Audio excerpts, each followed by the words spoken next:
San Francisco, 1964. The alley behind Kearny Street smells like wet cardboard and motor oil. Sodium streetlights cast everything in sickly amber. At 2:17 a.m., the city's Chinatown district breathes in that strange hour between last call and first delivery trucks, when the only sounds are distant foghorns and the occasional taxi rattling over cable car tracks. Bruce Lee, 23 years old, 5'7", 135 pounds, walks alone down the narrow passage. He wears a simple black jacket over a white t-shirt, jeans that have seen better days, canvas shoes worn at the heels. His hands stay loose at his sides, not relaxed. Loose. There's a difference. His breath comes steady despite the cold November air, visible in small controlled clouds. He's heading back to his studio apartment after a late training session with James Lee. No relation, but the closest thing to a brother Bruce has found in this country. The alley runs between a Chinese herbalist shop and an Italian bakery that'll start operations in 3 hours. Dumpsters line the left side, fire escapes zigzag up the right. The brick walls carry decades of grime, poster remnants, graffiti in free languages. It's the kind of place where sound doesn't carry well, where brick and metal swallow screams before they reach the street. Bruce thinks about the demonstration he has scheduled in 2 weeks. Oakland, a traditional kung fu school, has challenged him. Not formally, nothing written, but the words spread through the community like smoke under a door. They don't like what he's teaching, don't like that he's teaching it to non-Chinese students, don't like his modifications to Wing Chun, don't like his questions about tradition, don't like his American girlfriend. The list of grievances runs long, and at the bottom of every complaint sits the same ancient root: disrespect. He doesn't hear them before they emerge. That's the first surprise. Bruce Lee's spatial awareness borders on supernatural. Students swear he can sense someone entering a room behind him, but these 15 materialize from doorways, from behind dumpsters, from the fire escape ladders, like they've been positioned for hours, waiting, patient as hunters. The first one Bruce sees stands directly ahead, blocking the alley's end. Mid-20s, thick through the shoulders, wearing a dark wool coat despite the cold not requiring it. A show of toughness. Behind him, 2 more. Then Bruce's peripheral vision catches movement on both sides. He doesn't turn his head, doesn't need to. He counts by sound, boots on wet concrete, the rustle of multiple jackets, breathing from multiple sources. 15. The number crystallizes in his mind with absolute certainty. They close the circle slowly. Professional. Methodical. Not drunk. Not opportunistic. This was planned with the kind of careful consideration usually reserved for military operations. The one in the wool coat speaks first. His voice carries the accent of Hong Kong's Kowloon district, but the words come out in English. For whose benefit? Bruce's the others who might not speak Cantonese.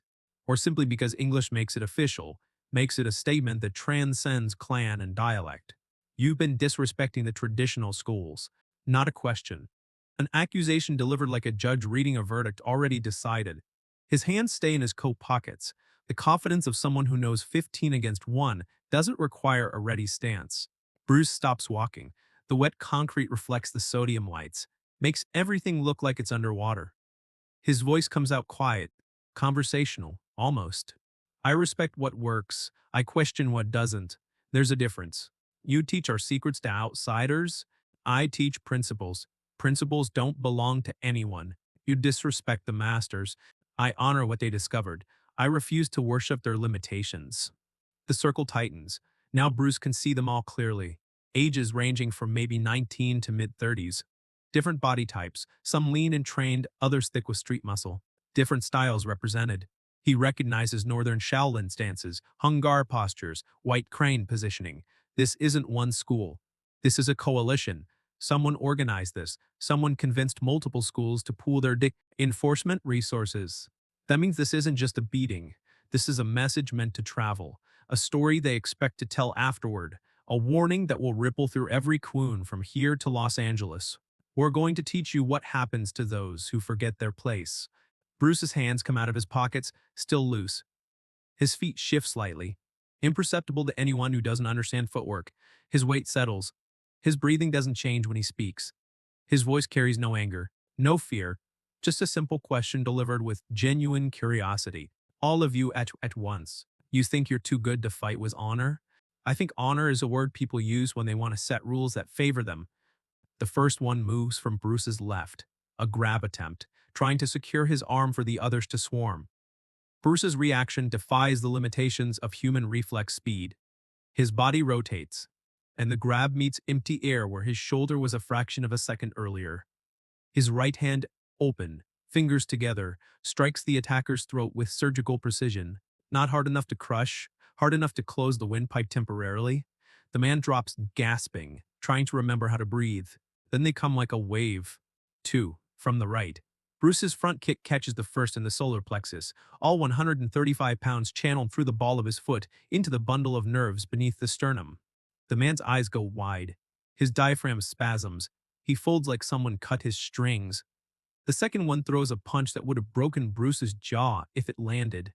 It doesn't land. Bruce slips inside the arc, too close for power, and his elbow strikes upward into the man's chin. Teeth click together.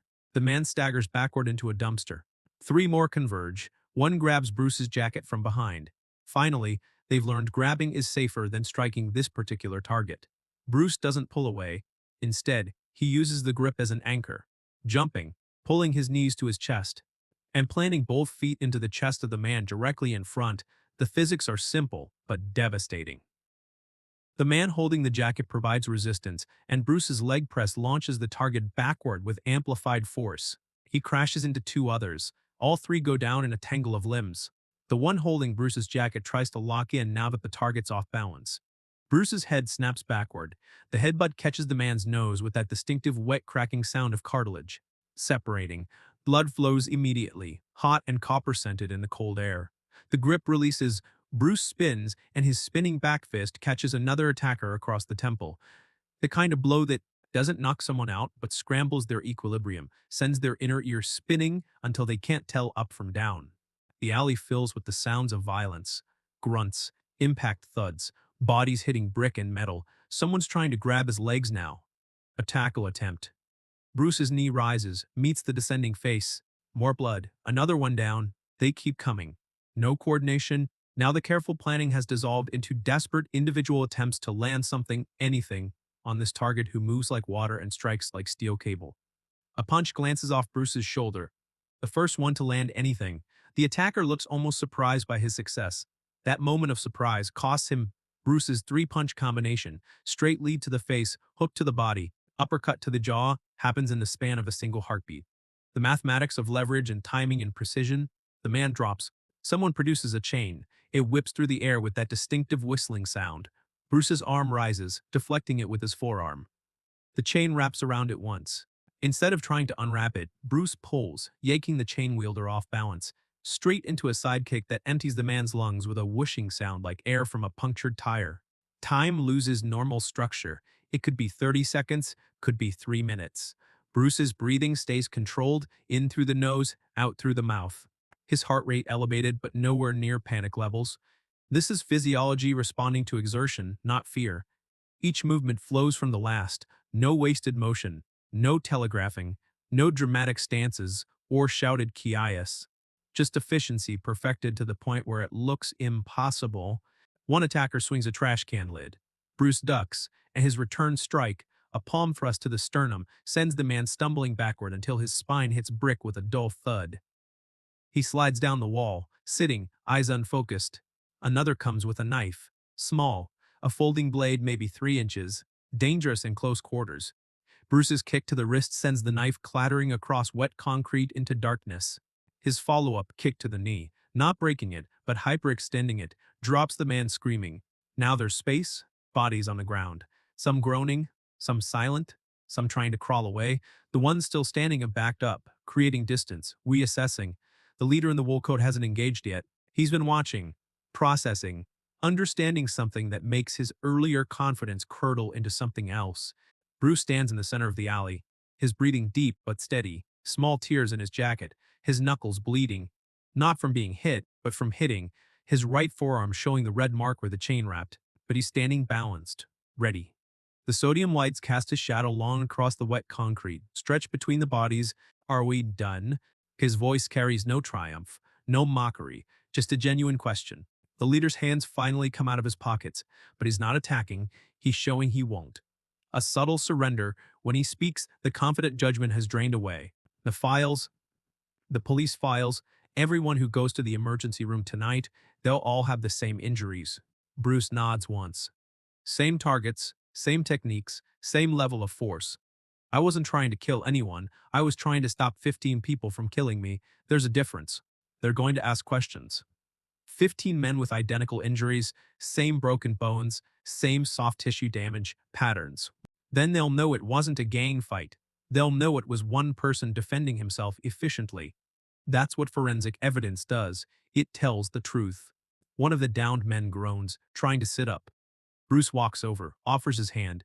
The man stares at it like it might be a trap. Bruce waits, patient. Finally, the man takes it. Bruce pulls him up, steadies him. San Francisco General is 6 blocks that way. Your ribs are broken, just bruised. Your nose will heal. Tell them what happened. Don't lie. They'll see 15 people with identical defensive injuries. Same angles, same force levels. They'll know you came as attackers and met someone who understood human anatomy better than you do. The man stumbles away. Bruce turns to another, offers his hand again. One by one, he helps them up, checks their injuries, gives medical advice, tells them what to say at the hospital. The leader watches this with an expression that cycles through confusion, shame, and something else. Something that might be understanding starting to germinate. Why? And Bruce looks at him. Why what? Why help us now? You could leave. Let us crawl to the hospital. Let us figure it out. Because this wasn't about hurting you. This was about surviving you. Now that you're not trying to kill me, you're just injured people who need help. That's different. We came to teach you a lesson. You did? You taught me that 15 people with traditional training still think about fighting in terms of honor and rules and fair confrontation. You taught me that combining styles doesn't work if you don't adapt them to reality. You taught me that planning an attack is different from executing it when the target won't cooperate with your expectations. The leader's face does something complicated, anger trying to reassert itself, pride wounded, but underneath, something else. A crack in the foundation of assumptions. What was your lesson supposed to be? Bruce asks. That you can't disrespect tradition without consequences, and what did you learn instead? Silence.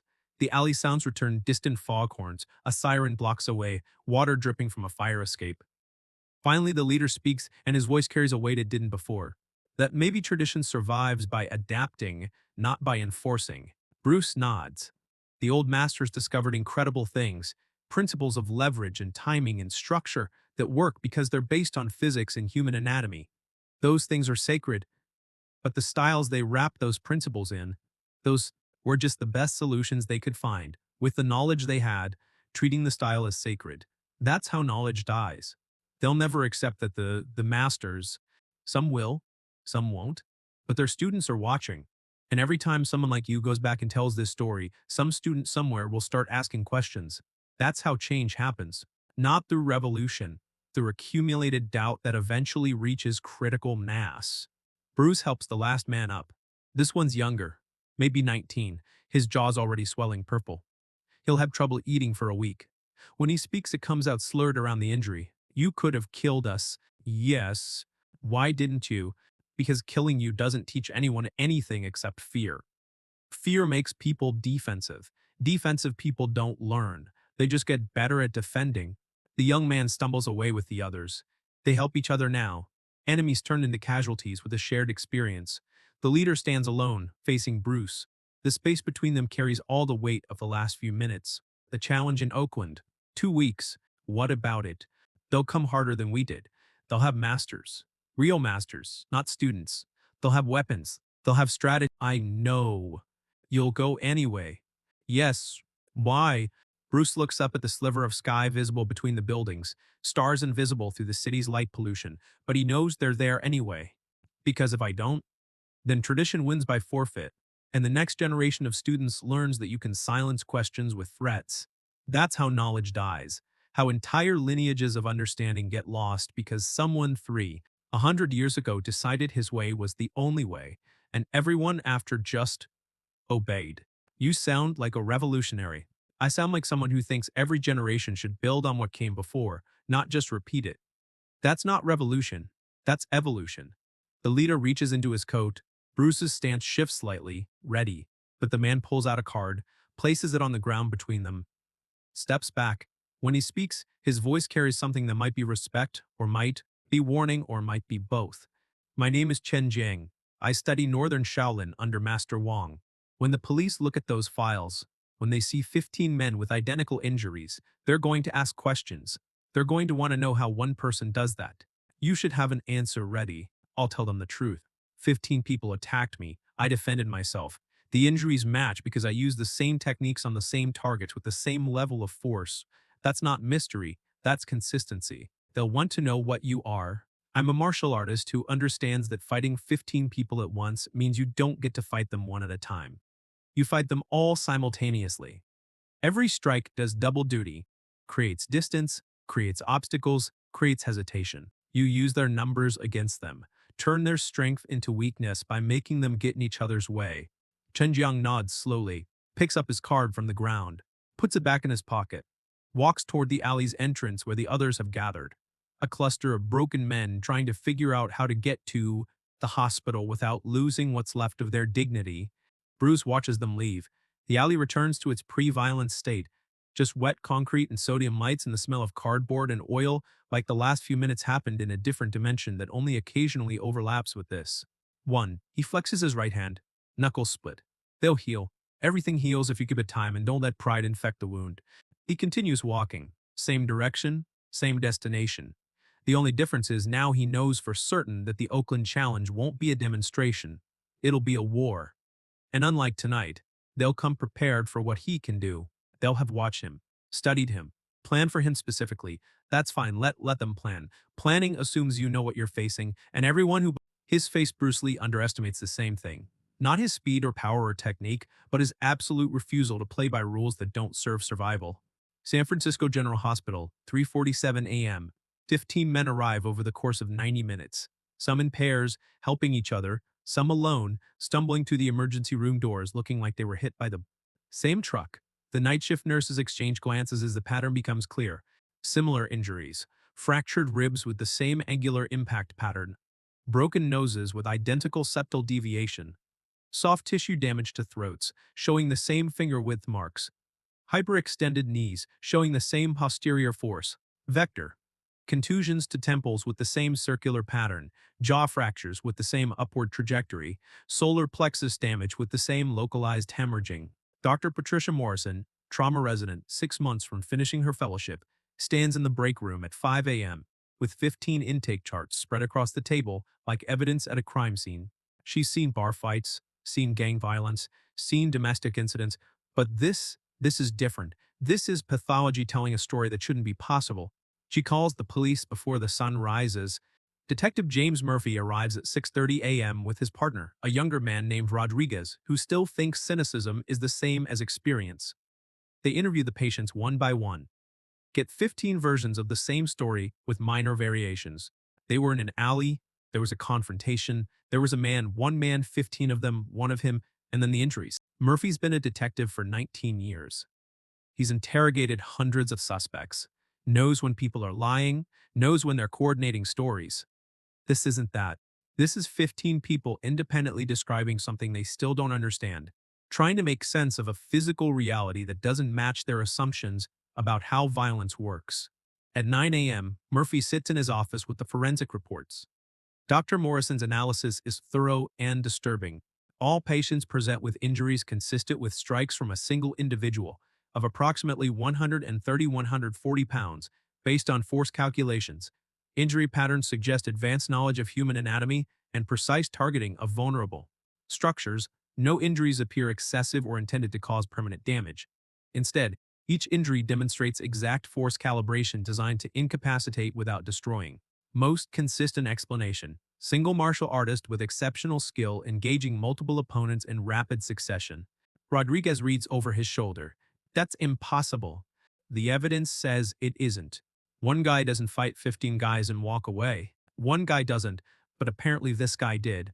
They pull Bruce Lee in for questioning at noon. He comes willingly. Sits across from Murphy in the interview room with the calm of someone who has nothing to hide and no fear of the process. When Murphy lays out the forensic evidence, the identical injuries, the precision, the physics, Bruce just nods. Sounds right. You're admitting you fought 15 men? I'm admitting 15 men attacked me and I defended myself. There's a distinction in law, I believe. Murphy leans back, studies this small man who sits completely still, doesn't fidget, makes direct eye contact without aggression or submission. Just presence. How does one person fight 15 people? By understanding that 15 people aren't 15 separate fights, they're one fight with 15 variables. You manage variables, create obstacles, use their numbers against them, force them to hesitate, make them interfere with each other. Strike targets that remove threats from play without permanent damage. It's not magic, it's applied physics and psychology. You make it sound simple. It's simple to explain, difficult to do. I've trained every day since I was 13 years old, approximately 8 hours per day for 10 years. That's roughly 30,000 hours of deliberate practice. At that point, the body responds without conscious thought. The techniques aren't techniques anymore, they're just movement. Murphy pulls out photos, the victim's injuries, x-rays showing the fractures, medical diagrams showing the impact points, lays them out like playing cards, same injuries, all of them. How? Because I use the same techniques on the same targets with the same force. That's what consistency looks like. If I'd been trying to kill them, the injuries would be more severe and clustered around vital areas. If I'd been panicking, the injuries would be random. This is controlled response to specific threat levels. You incapacitate the threat with minimum necessary force. That's not assault, that's defense. Rodriguez finally speaks. Sounds like you've thought about this a lot. I think about violence every day. How it works, why it works, how to stop it efficiently. That's my profession. I'm a martial arts instructor. Understanding violence is the prerequisite for teaching people how to survive it. Murphy gathers the photos. We're not charging you. Self-defense is clear. But I need to tell you something. Word's going to spread. 15 men with identical injuries. That's a story that's going to attract attention. Good H, good. People should know that numbers don't guarantee victory. Training does, understanding does, discipline does. Maybe if that story spreads, fewer people will think 15 against 1 is a fair fight. They let him go at 2 p.m. Murphy watches through the window as Bruce Lee walks out of the police station into bright afternoon sun. Doesn't hurry, doesn't look back, just walks with that same controlled presence. Rodriguez shakes his head. That's the scariest person I've ever met. Why, he was completely cooperative. Exactly. Guy takes on 15 people and walks in here like it's a normal Tuesday.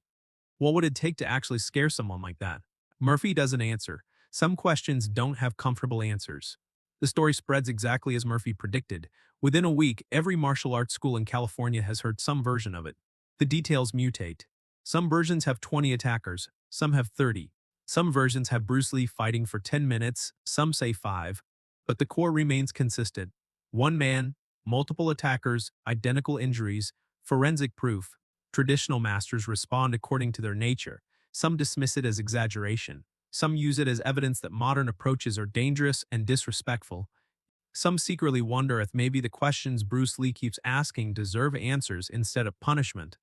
The students pay closer attention. They start asking their own questions. Why do we practice forms that don't look like actual fighting? Why do we train techniques that assume one-on-one duels, when real violence rarely works that way? Why do we value tradition over effectiveness? The Oakland demonstration happens as scheduled. Bruce Lee faces 3 masters simultaneously. It lasts 11 seconds. The forensic evidence shows the same pattern.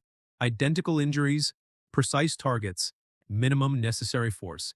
This time, the masters don't attack again. They offer to learn. Not all of them, but enough. Chen Zhang takes 3 weeks to heal. His ribs ache when he breathes deep. His nose will never sit quite straight again, but something else has shifted. Something internal that doesn't show on x-rays. He goes back to Master Wong, tells the complete story. Expects anger, expects expulsion from the school. Instead, Master Wong sits in silence for several minutes, finally speaks. When I was young, I believed technique was everything. Perfect form, perfect execution. Then I got older and learned that power matters. Strength conditioning. Then I got older still and learned that strategy matters more than both. But now I wonder if I'm still missing something. Adaptation. The willingness to discard what doesn't work, even if it's traditional, even if it's beautiful, even if every master before me practiced it exactly this way. Maybe that's the highest form of respect, honoring the principles enough to let the techniques evolve. Chen Zhang trains harder after that, but differently. He starts questioning everything, tests techniques against resistance, strips away what's aesthetic but impractical, keeps what works, discards what doesn't. Some students follow him. Others complain that he's becoming corrupted by Western ideas. He doesn't argue with them, just keeps training, keeps adapting, keeps honoring the principles while letting the forms evolve.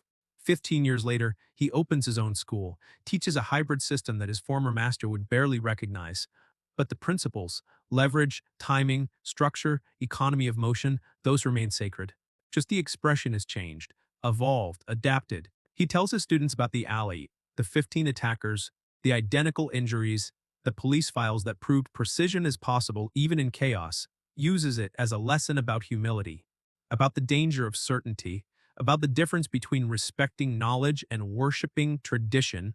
One student asks, "Do you regret going after him?" Chen Zhang considers this. "I regret that it took getting beaten by one man to understand what one man tried to teach me with words before the beating became necessary.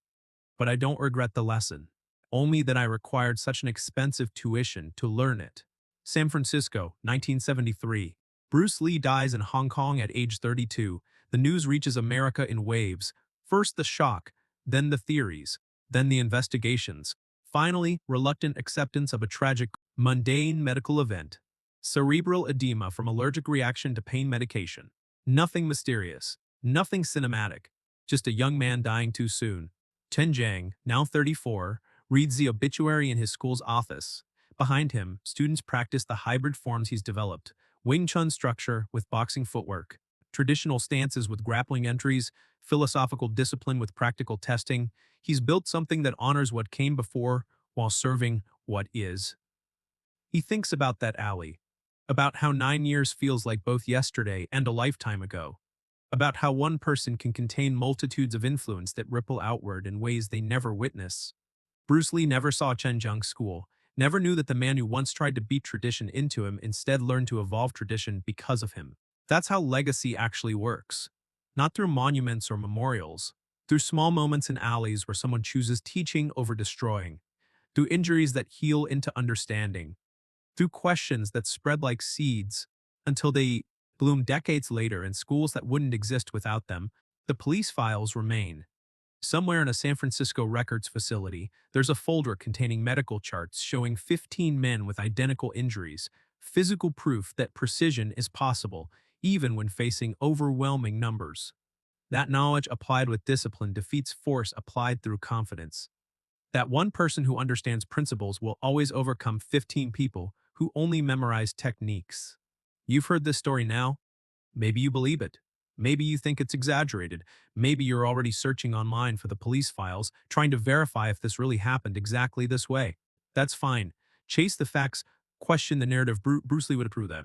But while you're questioning, ask yourself something else. Ask yourself who you are in this story. Are you Chen Zhang before the alley? So certain of your tradition that you're willing to enforce it through violence? So confident in your way that other approaches feel like threats? So invested in being right that you organize 14 others to help you punish someone for asking questions?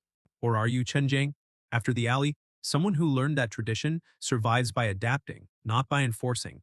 Someone who discovered that real respect means honoring principles enough to let forms evolve? Someone who realized that getting beaten by one truth is worth more than winning with 15 lies? Here's the uncomfortable question. When was the last time you responded to challenge with violence? Maybe not physical, but emotional, professional, social. When someone questions something you believe, did you engage with their question or did you gather your 15 allies to shut them down? When you win arguments, what do you do with that victory? Do you destroy or do you teach? Because that's what the alley actually teaches. That's what the identical injuries actually prove. Not that Bruce Lee was superhuman, that he was disciplined enough to maintain precision even in chaos, controlled enough to defend without destroying, wise enough to help his attackers after they stopped attacking. The police files don't prove he was unbeatable. They prove he understood that beating someone and teaching someone are different things, and that real power is knowing which one the moment requires. So who are you when you have 15 against 1, when the numbers are on your side, when you could destroy someone just by overwhelming them with force? Are you the person who uses that advantage to enforce your certainty?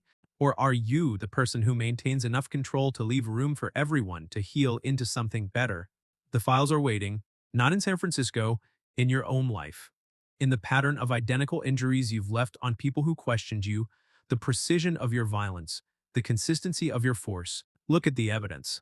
What does it tell you about who you've been? And more importantly, what does it tell you about who you could choose to become?